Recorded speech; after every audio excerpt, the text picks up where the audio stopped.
J'étais invité pour le premier match de Biarritz. Et puis à la mi-temps, j'ai un Hugo qui m'écrit un texto. Écoute, est-ce que tu peux venir nous dépanner 3 mois? Parce qu'il y a Juju et Peato qui sont blessés. Et là, j'ai même pas réfléchi 30 secondes, j'ai dit feu. C'était Johan Huget qui m'a fait mon blablacar le dimanche, c'était le vendredi ça. Et puis on a enchaîné 3 mois. Et puis après, ils m'ont dit on te garde parce qu'il y a le tournoi. Et voilà. Et puis après, ils m'ont dit bon, vu l'ambiance que tu mets et vu comment tu boostes tout le monde, nous, ça nous fait plaisir de t'avoir avec nous. Est-ce que tu fais la saison avec nous? Et puis à la fin, Didier et Hugo m'avaient convoqué pour que je refasse une saison de plus l'année où ils sont champions. Et là, j'avais eu mon affaire à Biarritz, donc j'avais dit non. Et je t'avoue, quand ils ont levé le bouclier au mois de juin, je l'avais un peu amer parce que je me dis, putain, tu aurais pu être là. Mais finalement, c'est pas plus mal parce que je pense que j'aurais fini en prison. Finir sur un bouclier, j'aurais pu faire des bêtises.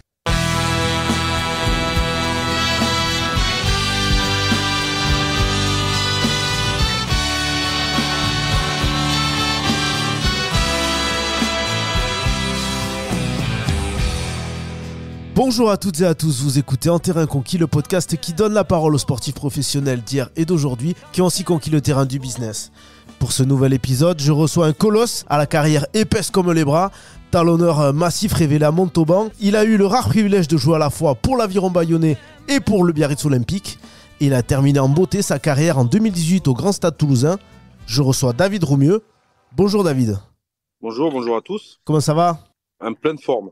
David, merci d'avoir accepté mon invitation dans Terrain Conquis. Merci pour ta disponibilité puisque même si c'était en pleine ouverture d'une nouvelle affaire, le comptoir du foie gras, tu as fait en sorte de trouver un petit moment pour faire l'épisode avec moi, comme quoi on peut avoir connu une belle carrière en top 14 et rester proche du petit peuple. Donc merci. C'est un plaisir.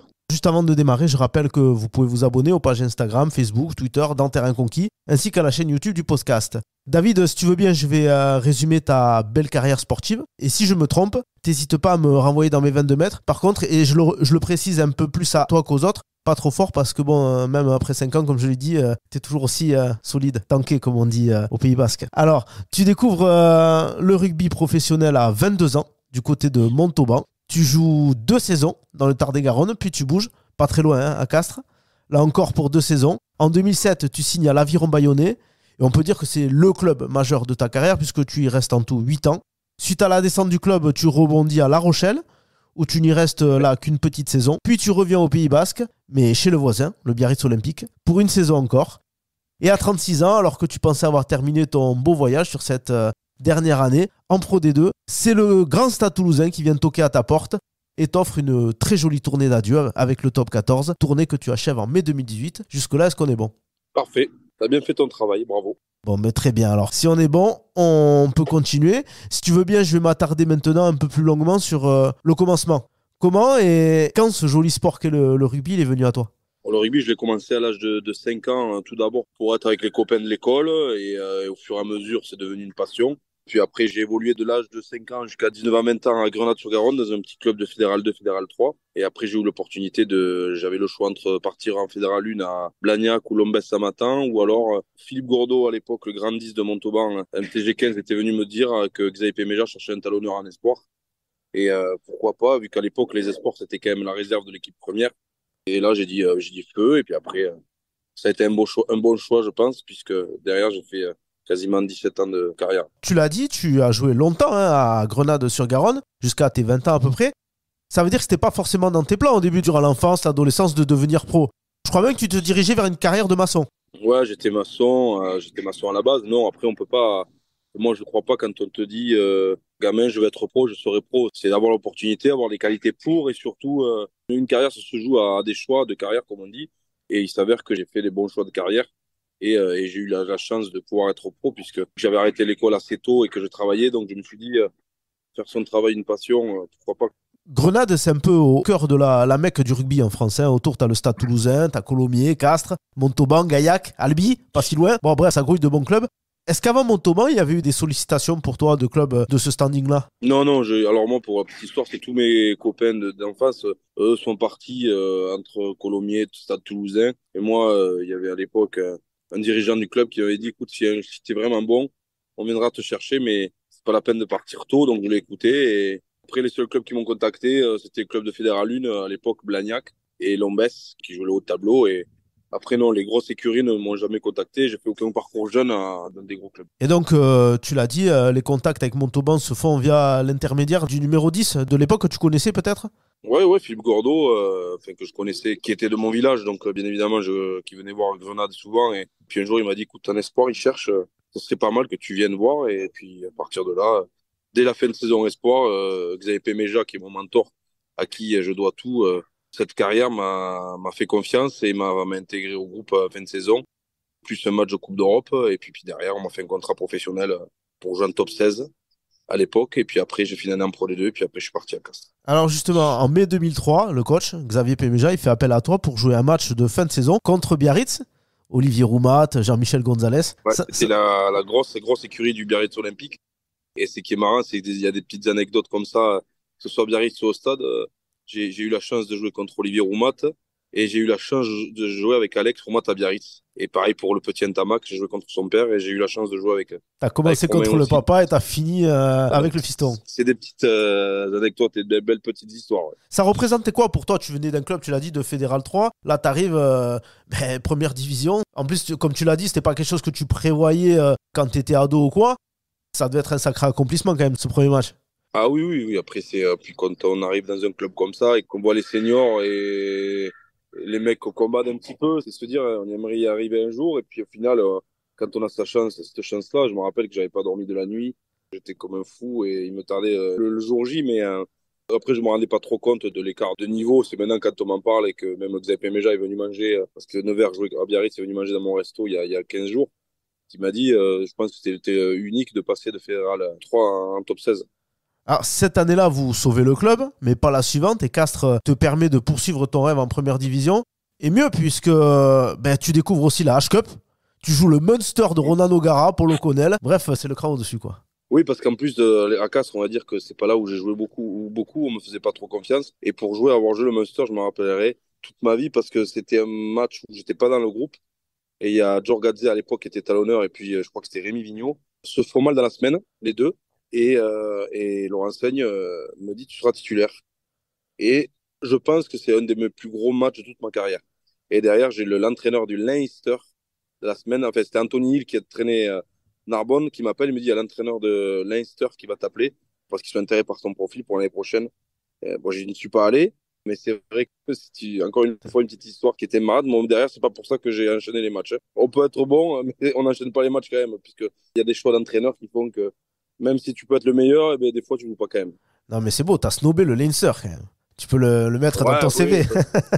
ouais, c'est vrai, c'est vrai, c'est vrai. Je suis parti rejoindre mon mentor Péméja à Bayonne. À Castres, t'es dans un vestiaire avec pas mal de joueurs confirmés, comme l'ancien All Black Keith Muse, Yann Delegue, Romain Tellet, Karl Huft aussi. Karl Huft, le coach emblématique aussi, hein, Laurent Seigne. Est-ce qu'on peut dire que à Castres, tu prends de la valeur malgré tout autour de ces joueurs-là? Oui, on prend la valeur, puisque mine de rien, c'était une équipe de Castres quand même qui jouait le haut tableau et qui jouait la H-Cup.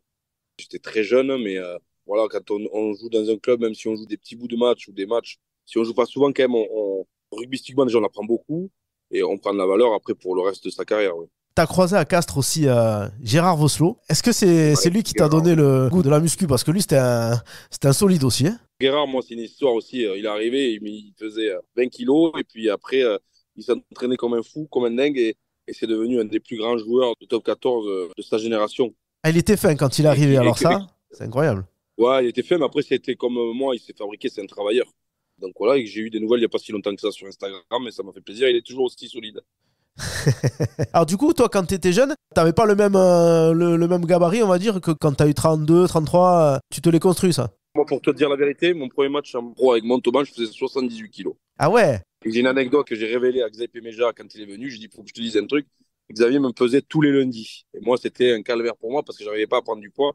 Et je me rappelle que dans mon cycliste, je mettais des poids de 0,500 grammes de muscu pour lui montrer que je grossissais. Et ça, je l'ai avoué il y a 15 jours. Donc, je vous l'avoue aussi. Donc, pour moi, c'est assez marrant parce que j'étais omnibulé par le poids. Et surtout Xavier, lui, il avait peur. Il m'a avoué qu'il avait peur que je me fasse mal. Donc, il fallait que je prenne du poids. Et après, bon, je me suis fabriqué. Et puis, bon, je suis monté à 114 kilos. Et là, je suis pas loin de 110. Donc, ça va. J'ai gardé de bons restes, on va dire. Oui, sur la fin, tu mettais plus les poids dans le slip. Voilà. Non, c'est ça. Après 2 saisons, tu fais le choix de quitter Castres pour Bayonne. Qu'est-ce qui t'amène à partir, changer de région? Et qu'est-ce qui te convainc dans le projet bayonnais? Peut-être Xavier Péméja que tu retrouves. Non, mais t'as tout dit, c'est Xavier Péméja. Après, la vie, moi, en elle-même, je connaissais pas trop le Pays Basque. Mais Xavier, voilà, moi, c'était lui qui m'avait lancé. Il voulait à tout prix que je vienne. Et puis, ça a été un bon choix puisque derrière, je fais 8 ans et je crois que j'ai plus de 200 matchs avec l'Aviron et plus de la moitié titulaire. Donc, une belle carrière et je dois tout à l'Aviron bayonnais sur ma carrière. Sur le terrain, on peut dire que tu t'adaptes vite puisque dès la première saison, tu fais 25 feuilles de match sur 26 possibles, quand même. Est-ce que l'adaptation, elle a été aussi rapide au Pays Basque, aux gens? Ah oui, parce qu'en soi, après, le public bayonnais aime les gens qui s'y filent. Et on va dire que si je, sans être en étant bien sûr humble et se prendre pour qui que ce soit, je suis un combattant et ça, je suis né avec et c'est ce qu'ils aiment les gens. Donc après, je te faisais pas deux, trois sautés ou des coups de pied par-dessus, même si ça m'arrivait d'en faire. Mais voilà, le caractère que j'avais, on tout de suite plu à l'Aviron bayonnais. À Castres, t'as connu un club où ça bouge pas beaucoup, avec le président Revol, qui est encore d'ailleurs. Bayonne, c'est pas pareil, t'as pas le temps de t'ennuyer. C'est en mouvement À constamment. Bayonne, j'ai connu 21 ou 22 entraîneurs et 7-8 présidents. Donc, Quand et même. c'est ce qui est dommage et c'est ce qui maintenant est devenu un peu plus. En fait, avant l'Aviron bayonnais, tu parlais beaucoup de l'extra sportif, pas du sportif. Maintenant, alors moi, je pense qu'ils y doivent beaucoup à Yannick Bru. Maintenant, on parle beaucoup du sportif et on voit qu'ils sont pas loin de se qualifier parce que le maintien, il faut diversifier, il est acquis. Mais on parle beaucoup plus du sportif. Comme moi, j'y étais, c'était plus tout ce qui se passait autour. En 2009, vous ratez des rien la qualif en H-Cup. Puis la saison suivante, vous perdez le match du maintien contre Montauban. Mais vous êtes repêché car Montauban est relégué administrativement. Et en 2011, vous ratez encore de très peu la qualif en barrage pour un point. Qu'est-ce qui faisait que ça changeait du tout au tout, d'une saison à l'autre? Ça passait de tout en bas à tout en haut? Bah, parce que je pense que des fois, à un moment donné, on se rendait compte de l'équipe qu'on avait et du potentiel qu'on avait. Parce que si tu refais vite le tour sur 8 ans, on a eu quand même quelques équipes qui pouvaient jouer le haut de tableau. Et après, quand on se rendait compte tous en même temps, on pouvait faire de belles choses. Et puis après, et il y avait toujours ce climat extérieur qui venait un peu pourrir tout. Donc, c'est ça qui était un peu embêtant. On dit qu'à Bayonne, les empoignades en coulisses, dans les bureaux, c'était presque aussi chaud que sur le terrain, tu confirmes? Ouais, oui, après, on peut revenir là-dessus. Mais le problème de l'Aviron avant, c'est que tu avais le supporter qui faisait l'équipe jusqu'au président, jusque dans les bureaux de la mairie. Voilà. Il manquait un vrai patron. Et quand on a un vrai patron, et ce qui s'est passé avec Yannick, on voit que les résultats étaient là. Il y a même eu Bernard Laporte qui a eu un rôle de dirigeant dans cette équipe et ça a duré 3 mois. Effectivement, Bernard était là pendant 3 mois. Donc, moi, j'ai très bonne relation avec Bernard. Après, C'était particulier ce climat quand même. T'arrives 3 mois, tu t'en vas. Ouais, après, c'était marrant. Pendant 3 mois, ça a fait beaucoup parler. Après, ça n'a pas servi à grand-chose. En 2011, le président Afflelou a voulu accélérer en faisant venir des stars étrangères. Sont arrivés des Joe Rocco Socco, des Mike Phillips, des Tiarlata. C'était pour grandir vite, mais ça a aussi changé un peu l'ambiance du vestiaire. Oui, c'est toujours pareil. Quand tu as des stars qui arrivent dans un club, c'est différent. Mais il faut savoir quand même que les trois que tu as nommés, c'est des gens qui n'ont pas triché. Voilà, il y a eu quelques déboires avec Mike, mais sur le terrain, il trichait pas. Joe, il nous a fait les beaux jours de l'Aviron bayonnais. Et Nemia, ça a été la même chose. C'est quand même trois joueurs qui ont marqué l'Aviron bayonnais par leur passé et surtout parce qu'ils ont pu nous amener sur le terrain. Alors il y a Jean-Pierre Elissalde aussi, qui était l'entraîneur de l'Aviron quand tu es arrivé. Il est rappelé en décembre et en janvier, il est viré. J'accentue un peu, mais c'est parce que c'était du jamais vu quand même dans le rugby. Si, c'était vu à Bayonne. Bayonne était bon pour ça. Donc vous comprenez que nous, les joueurs, ça nous polluait et qu'après, quand on arrivait le week-end, c'était assez compliqué. Puis il y a eu après, voilà, il y a une façon de gérer tout ça qui était assez compliqué. Donc ça a fait partie un peu des années noires de l'Aviron. Ouais. Tu sais plus à qui parler au bout d'un moment, non? Ouais, mais surtout que tu entends beaucoup de bruit. Lui, il arrive, il est viré, on ne sait pas qui va arriver. C'était fatigant. La saison suivante est plus tranquille et puis rebelote. Le duo Lanta-Delo confie le brassard à l'Australien Mark Chisholm. C'est pas bien vu par une partie du vestiaire. Et la grosse cassure, elle arrive avec le licenciement de Mike Phillips, la star, parce qu'il était arrivé alcoolisé à une séance vidéo. Ça a coupé le groupe en deux, non, entre ceux qui étaient pour, ceux qui étaient contre, et même avec le staff. Oui, mais après, c'est toujours pareil. Le moment qu'il se passe quelque chose, un truc comme ça, tu as les gens qui sont pour, les gens qui sont contre, puis les gens qui n'en passent pas moins, qui disent rien, qui n'ont pas les couilles de dire quelque chose, parce que de peur de ne pas jouer, de peur de si. Donc, ça a été une période assez compliquée. Même si j'ai passé toute ma carrière à Bayonne, on va dire que sur pas mal d'années, des fois, ça a été dur quand même, psychologiquement. Cette saison-là, vous vous sauvez de justesse. Et arrête-moi si je me trompe, mais le match clé du maintien, c'est un Bayonne-Stade français à Anoeta, à 3 journées de la fin, avec Martin Bustos-Moyano qui enquille les pénalités. Vous gagnez, grosse ambiance. Est-ce que ça reste un des beaux souvenirs de ta carrière, ce match-là. Ouais, oui, oui, ça reste de très bons souvenirs. J'ai plus de bons souvenirs que de mauvais souvenirs à l'Aviron, on va dire ce qui est. Et il y a des matchs comme ça qui marquent, des matchs comme aussi le stade, quand on a reçu le stade toulousain en état, même des matchs de maintien où on se maintient la dernière journée ou l'avant-dernière journée. C'est quelque chose qui forge et qui reste entre nous. Et même si on se revoit là, on en reparle et c'est des moments qui resteront aggravés à jamais dans notre esprit. Ah, on parlait des beaux souvenirs, et puis peut-être le pire, un an plus tard, l'Aviron perd la bataille du maintien malgré un total de points record pour un 13e. Ça se joue à Ouais. la dernière journée, vous prenez un bonus offensif, mais les résultats vous sont défavorables. Toi, tu joues ce dernier match. Ça doit être dur après 8 ans au club. Alors oui, oui, oui, mais après, il faut tout remettre dans l'ordre. Moi, je ne voulais pas quitter l'aviron bayonnais. Moi, j'étais prêt à rester en Pro 2, je voulais finir ma carrière là-bas. Il s'avère qu'il y avait certains dirigeants qui apparemment je coûtais trop cher. Donc moi, ça m'a vexé en étant resté 8 ans au club. Donc je me suis mis sur le marché et comment dire, j'ai eu pas mal de propositions et donc je suis parti. Mais à savoir que moi, mon but, c'était de finir ma carrière à Bayonne. Et du coup, ton dernier match à Bayonne, c'est un Bayonne-La Rochelle, ce Oui. fameux match-là où vous prenez le bonus. Et c'est à La Rochelle que tu vas. Est-ce que c'est ce jour-là que les choses se font, le jour même? Tiens, David, est-ce que tu peux pas venir Ah chez non, nous? non, alors là, non, moi, La Rochelle, c'était pas du tout prévu. Moi, j'étais en vacances en Corse, je me rappelle, et je suis fait un aller-retour parce que Colas m'a appelé, et mon profil lui plaisait, moi, je connaissais bien Garba, le club me plaisait aussi, donc ça s'est fait, et puis là, c'est toi qui me fais penser à ça, mais j'avais pas pensé du tout que ça, et donc finalement, je suis parti à La Rochelle, et ça a été mine de rien, même si j'ai pas beaucoup joué, une belle expérience. Ouais, parce que tu dis en termes de temps de jeu, c'est pas fou, puis tu te blesses à l'épaule. Je me blesse en fait, je suis titulaire les 4 ou 5 premiers matchs et après je me fais mal à l'épaule et derrière bon opération et puis après entre-temps parce qu'à la base je devais revenir à l'Aviron Bayonnais, bon pareil certains dirigeants pensaient que j'allais faire de l'ombre et donc je suis pas venu et puis après je signe à Biarritz. Déjà, tu voulais pas partir, après tu voulais revenir à Bayonne. Il y avait un attachement fort quand même, hein. Ben oui parce que je suis reconnaissant de ce que m'a donné l'Aviron. Mes plus beaux moments de ma carrière ça a été à l'Aviron aussi donc pour moi c'était logique de finir là-bas. Comment ils se font les contacts avec le BO? C'était Nicolas, je crois, Brusque, qui m'avait appelé. Et après, j'ai eu Dari Carrière derrière. Ah oui, oui, c'était Nicolas, puisque moi, je raccroche deux, trois fois au nez en pensant que c'était une blague. Et, euh, et finalement, après, il me dit que non, non, c'est pas une blague. Et donc, après, je les rencontre, je fais un aller-retour. J'étais à La Rochelle, j'étais blessé. Et on tombe d'accord. Puis ça a fait du bruit. Après, bon, Oui. j'ai tout expliqué, puisque les Bayonnais n'avaient pas compris. Et j'ai tout expliqué. J'avais donné une interview exclusive à Sud-Ouest, hein, en leur expliquant comment mon souhait c'était de rester, mais que certaines personnes dont j'ai dit les noms n'ont pas voulu, en pensant que j'allais faire de l'ombre à certaines personnes. Et puis j'ai passé une très très belle saison au Biarritz Olympique. Le fait que tu sois identifié comme Bayonnais, avec ces couleurs-là, ça t'a fait hésiter un petit peu à signer là-bas, te disant putain, peut-être que les Bien sûr supporters. qu'on hésite parce que bon, c'est quand même, même au niveau vie personnelle, voilà, c'est quand même, c'est la guerre. Mais après, voilà, les gens pensaient que je venais plus en retraite que retraite et j'ai bien montré que c'était pas le cas et j'ai tout de suite été bien adopté par ce public-là et ils me l'ont bien rendu et qui m'en parlent encore. Donc, et puis on fait une demi-finale, donc c'est pas rien.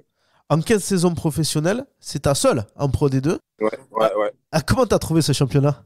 C'est un beau championnat. Après, pareil, il y a eu une période difficile. Moi, je prends le capitaine au bout d'un mois.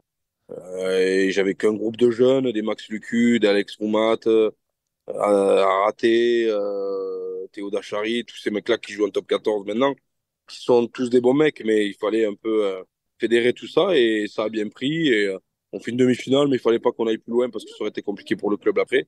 Donc c'est un très très bon souvenir. C'était ton époque chevelu aussi, c'est là que À t'as. l'époque, c'est pour ça que je me suis rasé parce que ma femme elle aime bien. Et je sais pas si je vais pas rejouer. Ouais, tu pourrais, hein.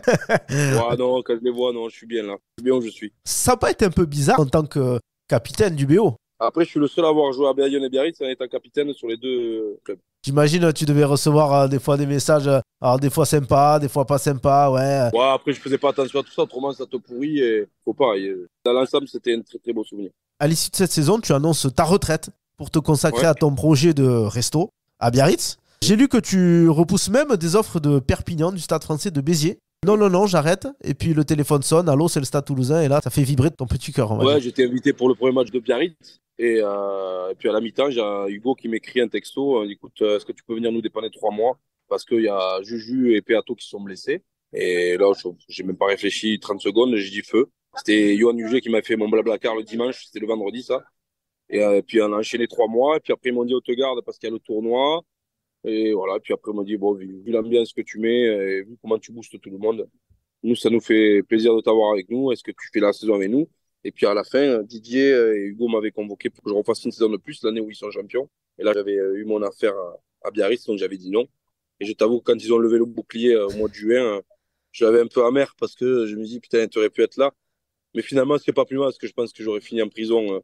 Finir sur un bouclier, j'aurais pu faire des bêtises.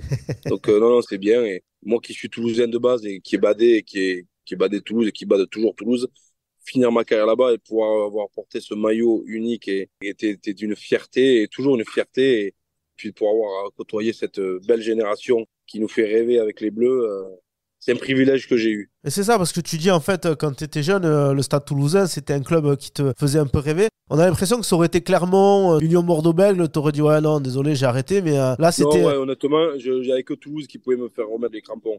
Et alors, ça me donnait injure aux autres clubs, mais Toulouse, ma ville, voilà, le Stade Toulousain, même en plus qui sortait d'une période assez difficile, puisque Didier reprenait, Hugo arrivait. L'année d'avant, ils étaient pratiquement relégables. Et je suis content parce que quand Didier et Hugo en parlent, moi, ils me l'ont dit, et puis ils en parlent encore. J'ai redonné un peu de boost à cette équipe qui en avait besoin et à ce groupe et qui fait que maintenant, ils sont pas champions de France, champions doublés pour rien et cette année, qu'ils vont remporter, je pense, encore quelque chose. Alors le truc qui est incroyable, tu m'arrêtes si je me trompe, mais tu signes mi-août et une semaine après, t'es sur la feuille de match pour la première journée au Yona. Ouais. C'est exceptionnel Bon, il y ça. en a remplaçant et derrière, je suis titulaire contre Toulon. C'est exceptionnel. T'arrives, tu. Ah ouais. Bonjour, c'est moi, David Roumieux. J'ai pas fait la Ouais. prépa. Il m'avait juste, quand il m'avait appelé Hugo et après William derrière, il m'avait demandé si j'étais prêt physiquement, si je me continuais à m'entraîner. Il savait très bien que je m'entraînais. Je dis oui. Et dès la première semaine, j'étais remplaçant. Ouais, t'avais pas arrêté, heureusement.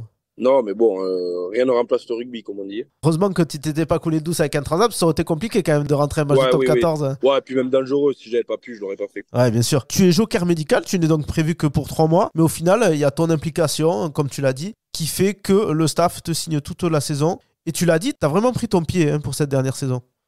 Ah oui, oui, j'ai pris mon pied.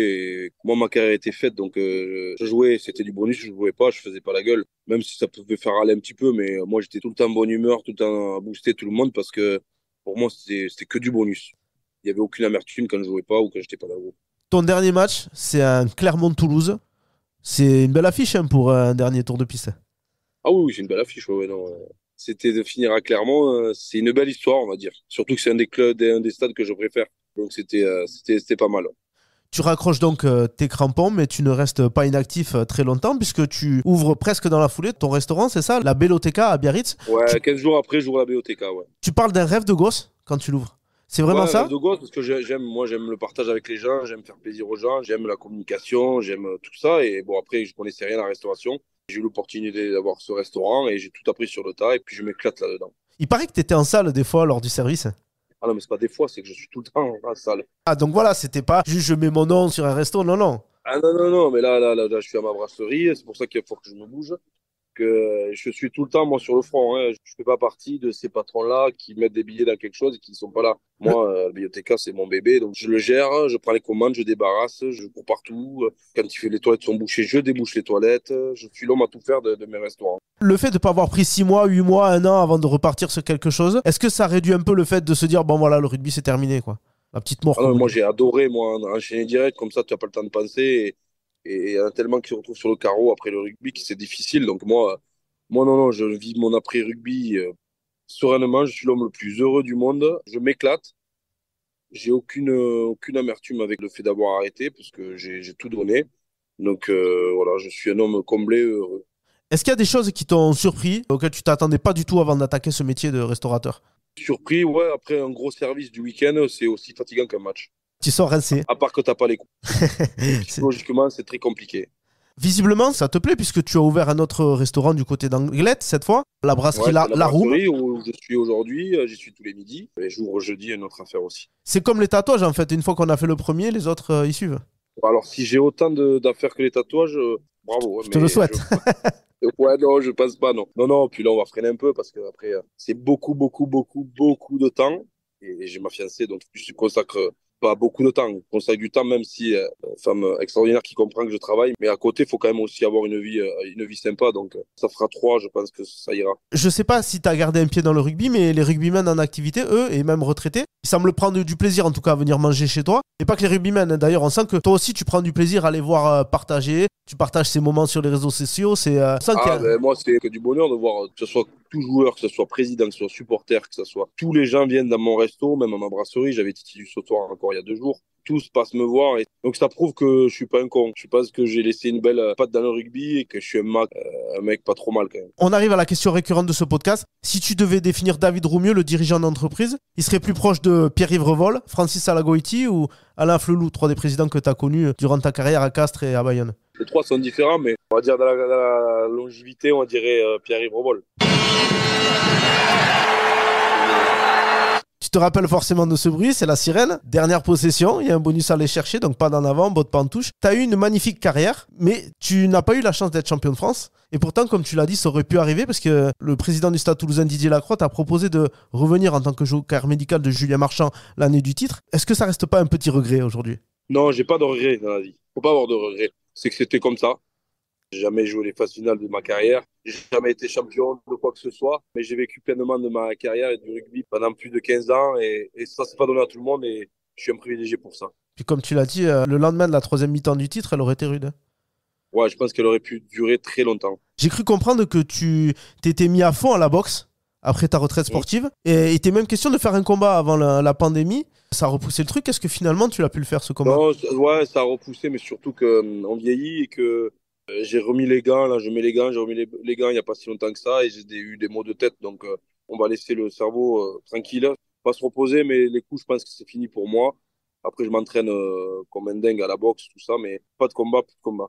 Le rugby pro, c'est définitivement terminé, la page est tournée? Ah ouais, moi, alors là, moi, je vis pleinement de ma vie après le rugby et tu ne me verras jamais entraîner ou quoi que ce soit parce que je suis bien et que ça devient un milieu aussi qui me correspond pas ou plus. Donc, je suis content de voir les copains à la télé, je suis content de voir les copains quand ils passent me voir, je suis content de voir les copains en dehors de tout ça, mais pour le rugby, c'est terminé. Tu parlais de bons mecs, tu parlais aussi de ta fiancée, on te découvre un amoureux transi sur les réseaux sociaux. C'est une autre image du David Roumieux qui n'hésitait pas à filer quelques petits marrons quand on le chauffait trop, quoi. Oui, c'est une autre image, mais c'est une image que j'assume pleinement parce que je me fais quand même un peu chambrer. Je pense bien avec mes amis. Mais voilà, souvent on est l'opposé de ce qu'on dégage. Et c'est vrai que, je le dis, j'ai une fiancée extraordinaire. Je me marie le 10 juin. Donc je suis ravi de tout ça. Je suis, comme je te le dis, je suis l'homme le plus comblé et heureux de l'univers. De l'univers. Au-delà de tout ça, imagine.